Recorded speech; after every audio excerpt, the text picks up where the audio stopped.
Bem, a gente está de volta com o programa Conexão Empresarial aqui no canal Viver Brasil e neste momento tendo a oportunidade de receber a doutora Cristiane Soares aqui no programa Conexão Empresarial para contar um pouco sobre a história dela, mas também sobre a história da Labor Clínica, que é uma rede de laboratórios criado há 60 anos atrás, que agora sim nós vamos entender um pouco dessa história desde a sua criação até o presente momento. Por que desde a sua criação até o presente momento? Porque a Cristiane, mais do que a sua CEO atual, ela é a filha da Fátima e do senhor Antônio Soares, e que são os fundadores dessa história, mas não apenas fundadores quaisquer. E aí eu queria que você contasse um pouquinho sobre o início da Labor Clínica, inclusive utilizando também a questão familiar. A Labor Clínica ela foi trabalhada por duas pessoas, a Fátima e o Antônio Soares. O Antônio Soares, o marido, e a Fátima, a esposa, mãe e pai da Cristiane. Dentro dessa realidade de formação familiar, você me contava que a sua mãe não era do lar, era uma pessoa que já trabalhava também no desenvolvimento da Labor Clínica. Conta um pouquinho como é que foi o começo da Labor Clínica, o porquê que ela se iniciou, porquê que seu pai e sua mãe criaram ela. E a partir daí, eu queria que você contasse um pouco sobre o que ela faz, quais são os serviços que ela presta, onde é que ela está de fato inserida. A gente já sabe de algumas partes da região metropolitana, mas eu queria que você descrevesse, vendesse um pouco. Se você estivesse aí num seminário, começando a falar sobre a Labor Clínica, contando do início ao momento atual, como é que seria essa história? Bom, é uma história bonita. É uma história que começou em 65. Meu pai morava aqui em Belo Horizonte, dava aula aqui na Faculdade de Medicina e Betim não tinha hospital. Não tinha... Ele era farmacêutico? Farmacêutico, bioquímico. Lá não tinha hospital. E aí 3 médicos... Hoje já tem um Mater Dei lá, lindo, maravilhoso. Sim. Meu pai foi convidado por 3 médicos para fundarem um hospital lá, que eles já enxergavam isso no futuro, essa necessidade lá, isso há 60 anos atrás. E assim fizeram. Na época era o Hospital Nossa Senhora do Carmo, que foi fundado por eles, e a Labor Clínica era o laboratório desse hospital. Começou lá dentro. Então, daí que surgiu a Labor Clínica. E com o tempo foi crescendo, foi tomando uma proporção maior, atendendo a região toda. E em 82 foi construído um prédio em frente para atender essa demanda de laboratório externa. Na época era um prédio, usava uma parte pequena do prédio de baixo, o resto era alugado.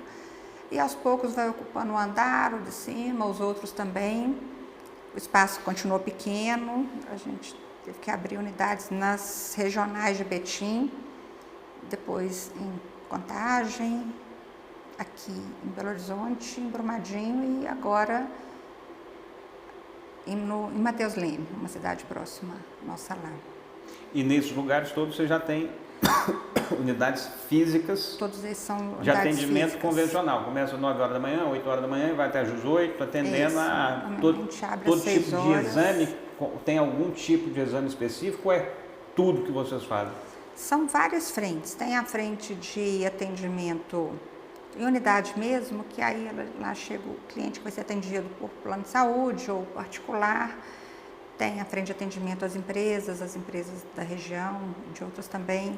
Tem a frente de atendimento domiciliar, que é uma frente que cresce muito, que aí ela vai além dos locais onde que a gente tem unidade física.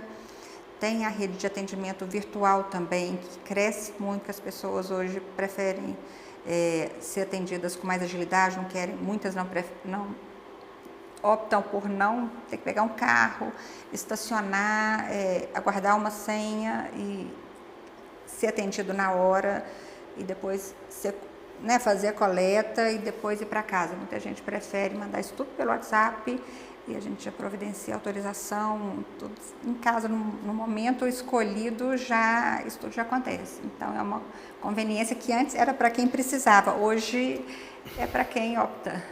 Vamos lá, aproveitando disso, você está falando de uma conveniência que foi expandida, que foi mais reconhecida durante a pandemia, não é isso? Foi mais utilizada. Eu te faço uma outra pergunta dentro dessa mesma caminhada, nós queremos escutar mais desse percurso, mas eu te faço aproveitando aqui o que você acaba de falar.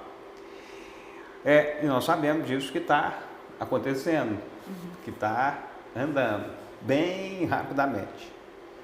Bem, você tem hoje, por exemplo, algum equipamento como esse, como um smartphone desse, que o próprio cliente consegue fazer alguma medição, que ele próprio já consegue fazer alguma medição, e vou além. No meu entender, essa história aqui, o smartphone ele já tem tecnologia e caminhos para te responder aquele determinado exame. Ele já tem, ele só não é usado ainda. Então, por exemplo, os exames que são mais tranquilos de serem feitos. Então, por exemplo, eu estou falando... Hoje, você tem um aparelhinho, para quem ainda não sabe, para você que está assistindo aí, você tem um aparelho que é um aparelho que faz um exame contínuo do seu sangue em relação à glicose, que é o freestyle. Isso para o diabético é um espetáculo, porque ele faz a medição dele recorrente, sem furar, 10 vezes por dia, 5 vezes por dia, ou quantas vezes forem.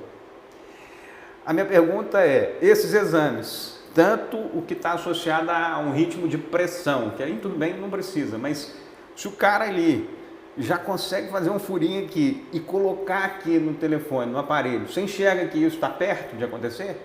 Da gente ter essa possibilidade de fazer algum tipo de exame diretamente ali da casa, sem a necessidade de ir um profissional lá, fazer recolher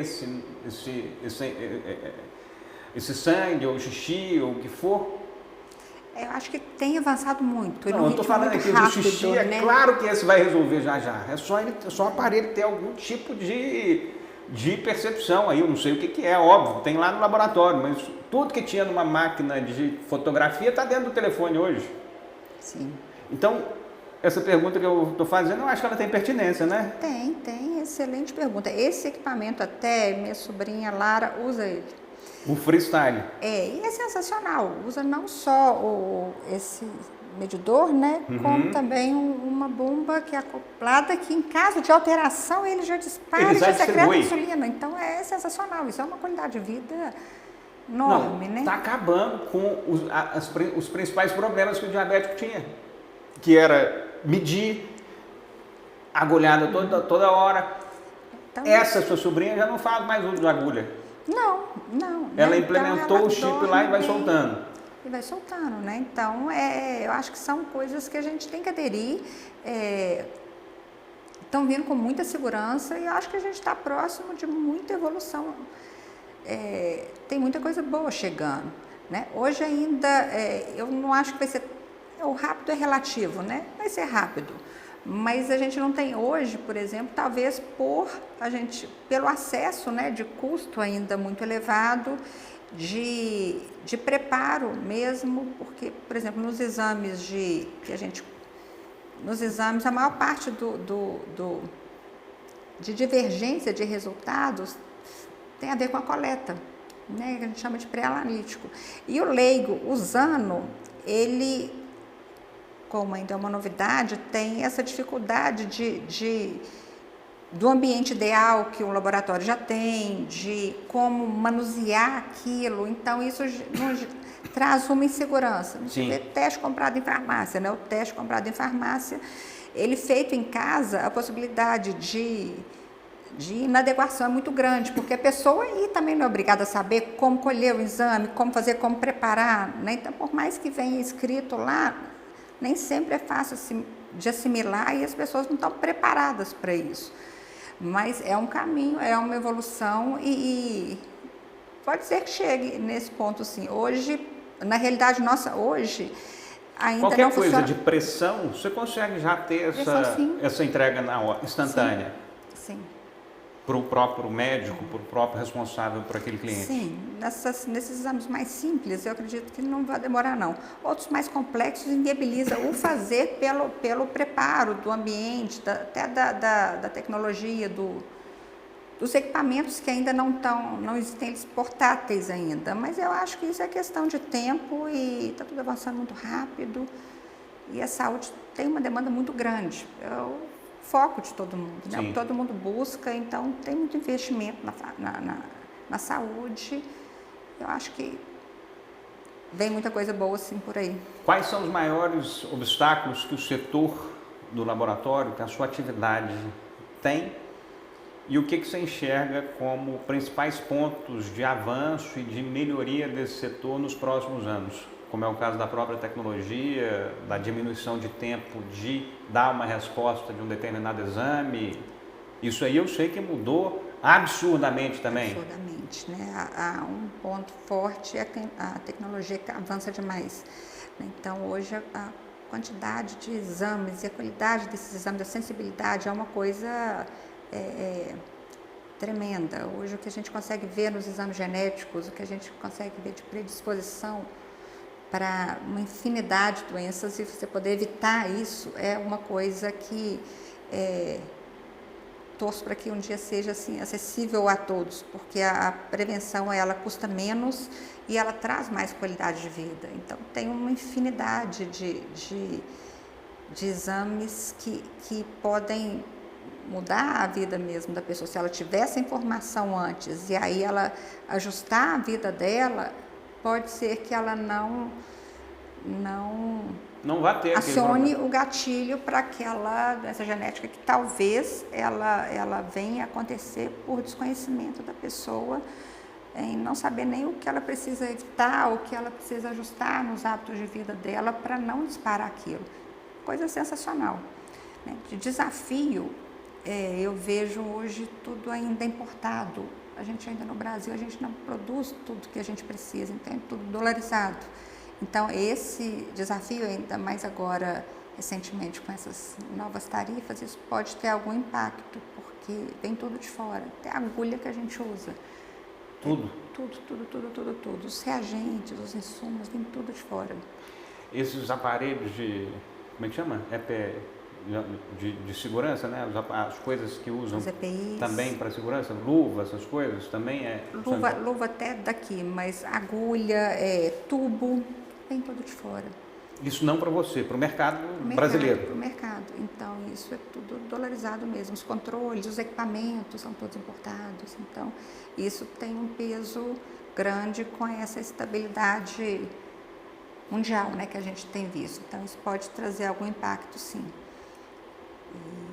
E o desafio, né, sempre de mão de obra, né, que eu acho que é frequente não só no meu setor, mas em todos os outros, né. Então a gente tem que começar a preparar essa turma desde cedo. A gente começou o ano passado com um projeto de estágio, que a gente pega a pessoa estudando e prepara e forma, e tem muita gente destacando. A gente sempre trabalhou com menor aprendiz também, mas nós precisamos intensificar isso ano passado para formar a mão de obra que a gente precisa pela dificuldade de trazer isso pronto do mercado.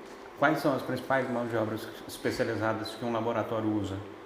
São os técnicos de patologia, os biomédicos. E aí que, obviamente, como em todos, tem o problema de identificar esses profissionais e de achar esses profissionais, é isso?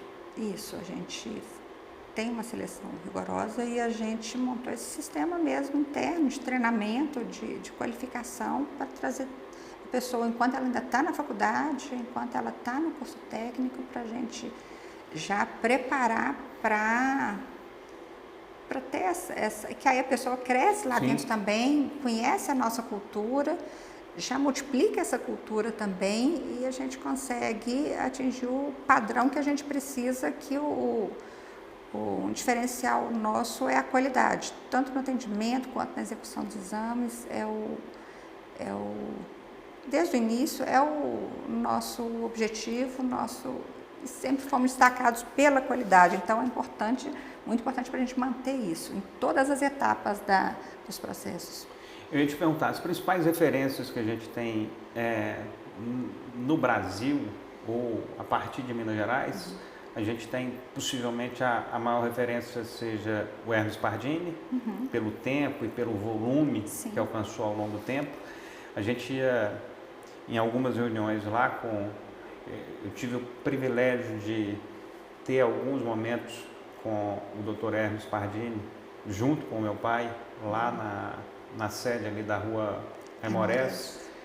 E naqueles momentos a gente já ficava sabendo que a operação era completamente específica, principalmente dessa de exames de outros estados e de outras localidades. Então isso parece que tem um fluxo aéreo, né, no Brasil, né? Não é só Hermes Pardini também, não. Parece que é SUS, Agência Nacional de Saúde, parece que tem um fluxo aéreo no país de exame, de entrega de como é que chama? De doação de órgãos, que é um negócio que funciona igual piano, né? Tem que funcionar, né? Mas funciona maravilhosamente bem, né? Medido, funciona, tem que funcionar. A gente tem... Não é? Esse troço desse fluxo de exame, fluxo aéreo, de transporte de lá para cá é enorme, né? Enorme, enorme. Tem alguns exames que a gente não faz internamente, tem exame que a gente manda até para fora do Brasil, né? Por não ter aqui.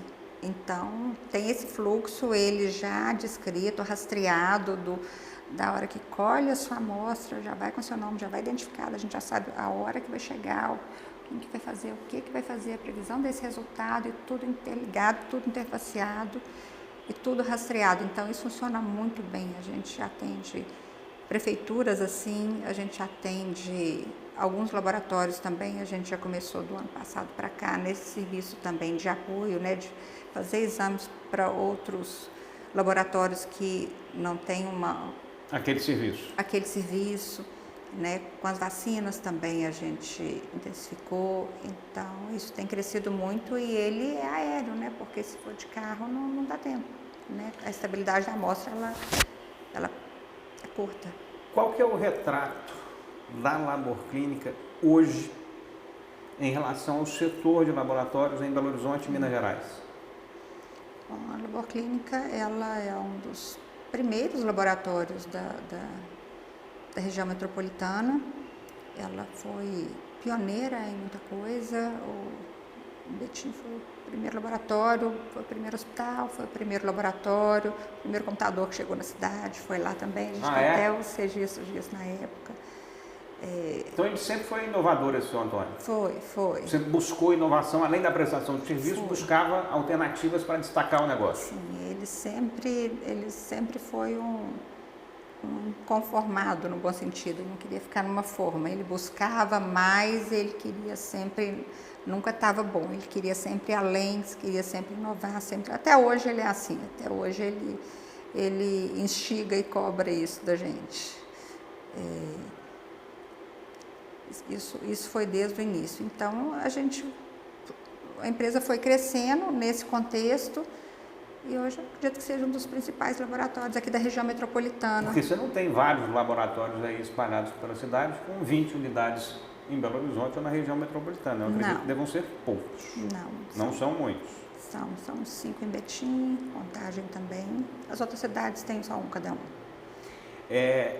Para que a gente entenda de maneira mais detalhada a questão do negócio, do laboratório, quais são as principais origens de demandas e de receitas que o laboratório tem? São os exames convencionais, exames de sangue, exames de urina. Quais são os outros exames aí que têm importância no negócio e que às vezes passa despercebido? A maior parte dos exames são realizados no sangue mesmo. Tudo, né? Sim, até a sensibilidade ali é maior realmente. Então, a maior parte... E ali tem também tantos exames comuns que são os mais frequentes, com a glicemia, né, que você acabou de citar. Fezes, urina, sangue, são os três? E tem cabelo? cabelo, né, o toxicológico do cabelo, né? Vocês fazem também? Sim, ele tem uma demanda significativa, também tem crescido muito, né, a exigência desse exame. Transportadora parece que tem muito uso desse negócio todos os motoristas profissionais precisam de fazer toxicológico, né? exame toxicológico. Inclusive, a cada ano que passa, ele está sendo mais utilizado. Ampliada a exigência e a obrigatoriedade desse exame, né? E tem uma previsão de que ele cresça mais ainda para taxista, para todas as carteiras de moto. Tem vários projetos aí. Aplicativo para tudo. Então, ele está uma crescente. Doenças sexualmente transmissíveis. Eu acho que isso teve uma mudança enorme na realidade brasileira. A gente teve um momento de muita fragilidade, de muita delicadeza, de muito receio quando chega a questão da AIDS na década de 80, 90, se não me engano. E, pelo que eu entendo, isso vai se assentando no decorrer. Mas eu sei que tem algumas outras respostas também. O que é essa área na realidade de um laboratório ou de um mercado de exames variados? Essa parte, ela tem uma importância muito grande ou não? Eu acho que no momento atrás tinha mais e hoje tem bem menos, né? Ou é o inverso do que eu estou falando? Não, a importância permanece, porque ela impacta em várias outras áreas, né? Então, esse controle, esses exames, eles continuam sendo realizados, tem uma importância significativa. O que eu acredito que antes tinha um preconceito, talvez, ou um receio nessas tratativas, e hoje isso está mais, acho que as pessoas têm mais conhecimento nessa área, então o lidar é mais tranquilo. E apareceram também outras doenças de lá para cá, né? Então acho que dividiu a atenção entre as outras, houve mais conhecimento, internet ajudou, tem lado positivo e negativo, mas trouxe também mais informação. Então isso, o lidar, hoje ele é mais leve, ele é mais tranquilo. E esses exames são fundamentais, né? Eles inclusive a gente consegue ver até exames genéticos de predisposição para muita coisa, né? Então, boa pergunta, está sendo uma crescente. O que eu vejo é a diferença no lidar, que antes, nessa época, se falasse com uma pessoa que ela estivesse com AIDS, era quase uma sentença de morte, né? Tinha no início, né, uma pessoa, parece que até tinha dificuldade de compartilhar o mesmo ambiente, de medo de pegar, hoje já tem tratamentos, né? Então hoje já tem mais informação, então acho que isso é menor, isso diminuiu. Pergunta bem objetiva também, relacionada ao momento que a gente vive, a uma realidade que a gente tem, em relação a algo que aconteceu no Brasil. Agora aconteceu no Brasil nada, aconteceu no mundo. Pandemia. Eu vou te perguntar em relação à vacina. Tem jeito de eu tomar a vacina e virar um jacaré? Não. Tem? Não vira jacaré, não. Não vira, né? Não vira, não. Não só não vira jacaré, como eu vou te fazer essa pergunta sobre a questão da vacina, a importância dela desde os primeiros minutos de nascimento até o decorrer da vida, como é o caso da pandemia, da gripe e outros que você pode citar melhor do que eu. Em relação a este procedimento, vacina, qual o retrato que a gente tem hoje no país? Teve alguma mudança, algum receio a partir do momento, por conta da pandemia, que foram questionar a vacina? Isso teve uma diminuição ou não?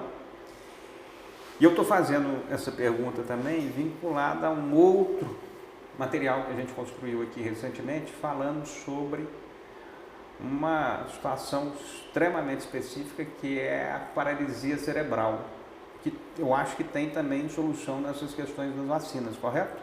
Correto.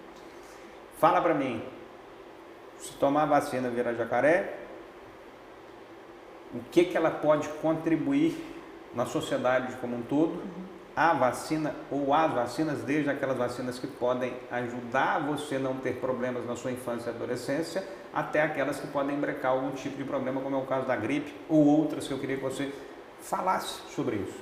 Sim, excelente pergunta. O Brasil tem uma tradição muito grande e muito positiva em vacinas, desde sempre, né? Teve sempre uma capilaridade muito grande e uma adesão muito grande para a vacinação. E exemplo disso foi a erradicação de várias doenças. Isso foi uma coisa... A paralisia cerebral é uma paralisia infantil. Infantil é uma delas, que a gente tinha criança aqui toda invertida, com problema no bracinho, no pé, na mão, na perna. E foi erradicada com a vacina. Eu chegava nos lugares, perto das fazendas, do lugar que a gente tinha lá no norte de Minas, eu chegava, tinha determinados lugares que você passava numa rua, num lugar, pessoa... 30 pessoas, não era duas. Era uma boa parte com problemas vinculados à falta da vacina. Por isso que eu estou frisando. Então, isso foi um alcance muito grande, foi um sucesso. Erradicar essas doenças e foi justamente gotinha, né?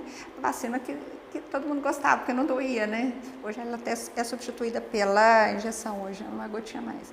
Mas foi sensacional. Só que com a Covid teve essa divergência, né? De pessoas a favor da vacina, pessoas contra a vacina, cada um por seu motivo.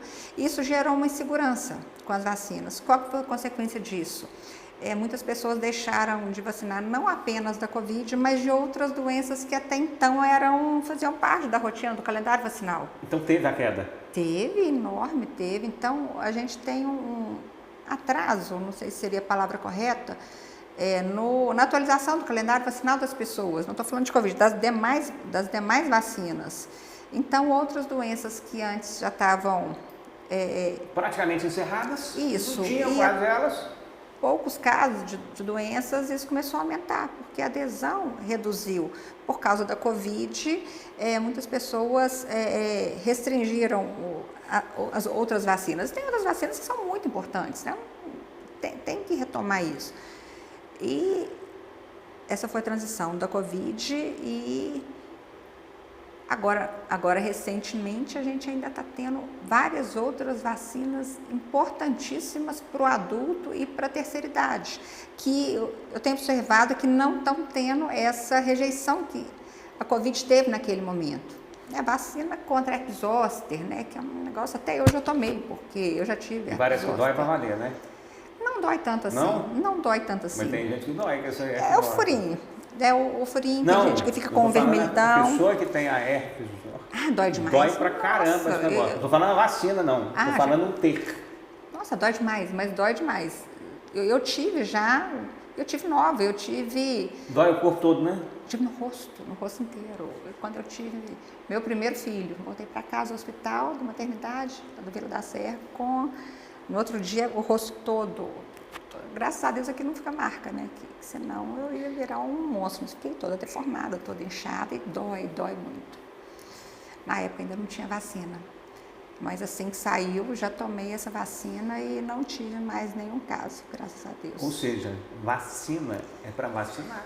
Exatamente. Não é para questionar e para falar que vai virar jacaré, porque não vira. Não. Todo mundo toma vacina aí, eu já tomei vacina para viajar, vacina na infância, agora, de tudo quanto é lado. Importantíssimo. Espero que dê tudo certo, né? No decorrer, mas vai dar. Vai dar, já está dando. Tem as vacinas da gripe, pneumonia, essas novas agora de bronquiolite, mas que são muito boas, muito seguras e a adesão tem sido muito grande. Doutora Cris, eu queria que você encerrasse falando como é que vai ser 60 anos de Labor Clínica, vai ter atividades comemorativas, 2025 marca isso em grande estilo, tem outras lojas chegando, tem mais vacinas chegando, conta pra gente entender o ano de 60 anos da Labor Clínica, como é que ele vai ser e o que você está esperando. A Labor Clínica é uma empresa de 60 anos, mas com o espírito de uma startup. Lá a gente tem muita agilidade interna para retomar algum rumo que é preciso. E a gente está com muitos projetos, esses 60 anos, agora a gente atingiu a maturidade, né? 60 anos. E aí tem unidades no forno aí sim, tem novos produtos também, tem muita coisa boa pela frente. A gente já começou essas comemorações e aí tem comemoração aí o ano inteiro. 60 anos tem que marcar, né? E compartilhar com as pessoas que confiam na gente, confiaram nesse tempo todo. Tem famílias que já estão na 5ª geração como clientes nossos sendo atendidos. Então, é muito bom ter. Nós temos os melhores clientes, eu falo isso. São clientes assim, muito queridos, que vão passando de geração em geração, buscam a gente onde que a gente está, prestigiam. Então, a gente tem nada melhor do que agradecer e compartilhar esse momento com todos eles. Queria agradecer a você, te dar parabéns. É uma história muito bela, é uma caminhada muito bonita. A gente tem exemplos aqui de operações na saúde e no bem-estar que são referências para Minas e para o Brasil. Cito aqui o próprio Hospital Mater Dei, que está comemorando este ano 45 anos de atividade. A Drogaria Araújo, que é uma referência absoluta em tudo que é de bem-estar, como ponto, como conhecimento, como atendimento, 119 anos de idade, que não é uma brincadeira também. De jeito nenhum. E uma alegria poder acompanhar aqui os próximos capítulos da Labor Clínica. O canal Viver Brasil está à disposição. A gente iniciou em janeiro de 2022 como canal, TV, streaming, redes sociais, e agora, neste ano de 2025, a gente faz uma mudança no programa Saúde e Bem-Estar, que ele começa como um formato bem claro de entrevista e entrevistado. Quem ficou conosco aqui praticamente 2 anos foi o meu caro amigo Fernando Rocha, que é um craque. E a partir de agora, prezada Cris, o que a gente vai fazer de mudança? A gente já fez essa transformação nos últimos programas que a gente já gravou e estão sendo veiculados. Me perdoa, a gente a gente mudou o formato e agora a gente está colocando sempre 4 profissionais da saúde se debatendo ali, só eles, uma conversa entre os principais setores que a gente está abordando ali naquele momento, mas só com os profissionais, perguntando e sendo perguntados. Os primeiros foram ótimos, os próximos vão ser melhor ainda. Na quinta-feira agora a gente vai gravar um com a Camila Campos, que é aquela cantora, esposa do Léo, que foi zagueiro do Cruzeiro, se não me engano, e ela efetivamente se curou de um câncer por Deus, por medicina, por atendimento, por família, e ela está saindo desse local agora e está vindo fazer uma entrevista conosco dentro desse novo formato, de realmente perguntar o que se passou, com a participação de profissionais da medicina. Então está muito legal, espero que vocês estejam gostando também e te agradeço pela presença, pela história. Muito obrigado por ter vindo aqui e desejo mais vários anos, 60 anos, muitos anos de realização de sucesso para a Cristiane e para a Labor Clínica. Te agradeço mais uma vez pelo convite, uma honra estar aqui. Já é um sucesso e tenho certeza que esse formato vai ser mais ainda. Se Deus quiser. Desejo muito sucesso para os próximos 60 anos ou mais também. Obrigado, Cristiane. Muito sucesso para a Labor Clínica, para você. E a gente fica aqui com mais esse programa Conexão Empresarial aqui no canal Viver Brasil, tendo como prioridade levar conteúdos e informações que possam fazer a diferença na sua vida, na sua reflexão, no seu entendimento, no seu horizonte. Muito obrigado e até o próximo.